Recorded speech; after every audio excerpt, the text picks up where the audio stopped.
ഒരു യാഗത്തിനും ബാക്കി കാര്യങ്ങൾക്കുമെല്ലാം 4 ഋത്വിക്കുകളും വേണം.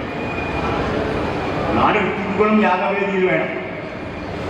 ഹോതാവ്, അധ്വർയു, ഉദ്ഗാതാവ്, ബ്രഹ്മൻ. ഈ 4 ഋത്വിക്കിൻ്റെയും സാന്നിധ്യത്തിലാണ് യാഗഹോമാദികളുടെയും യാഗങ്ങൾ ചെയ്യുന്നത്.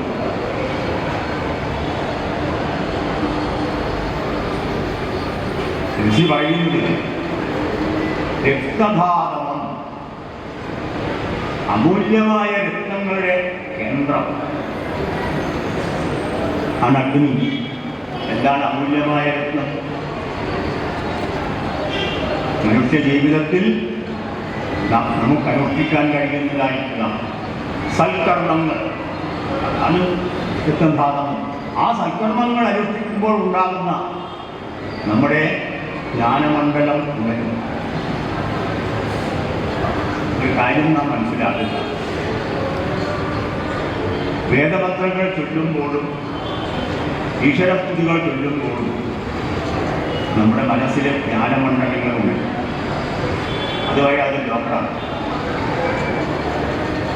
വേദമന്ത്രങ്ങൾക്ക് നമ്മുടെ മനസ്സിലെ ജ്ഞാനമണ്ഡലങ്ങളെ തുറക്കാനുള്ള കഴിവുണ്ട്.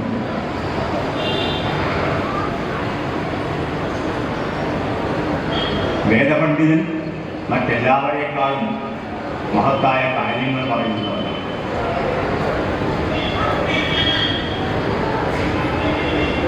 വേദം പഠിക്കുന്നയാളുടെ മനസ്സിൽ മറ്റാർക്കും തോന്നാത്ത മഹാജ്ഞാനത്തിൻ്റെ വേദികളുണ്ട്. അതാണ് അതിൻ്റെ പ്രത്യേകത. വേദമന്ത്രങ്ങൾ തീർച്ചയായും നാം പഠിക്കണം. 2 സന്ധ്യകളിലും അഗ്നിയെ ജ്വലിപ്പിച്ച് പ്രാർത്ഥിക്കണം. നമ്മുടെ കടമയാണ്. കാരണം നമ്മുടെ കുട്ടികൾ ഏറ്റവും നല്ല വിദ്യാഭ്യാസമുള്ള സമർത്ഥന്മാരായ ബുദ്ധിമാന്മാരായിട്ടുള്ള കുട്ടികളെ വ്യക്തികളായിട്ട് പറയും. അതിന് മാത്രമുണ്ട്.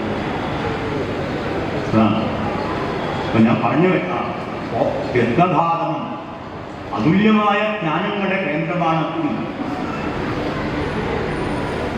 അമൂല്യമായ രത്നങ്ങളുടെ കേന്ദ്രമാണ് അഗ്നി.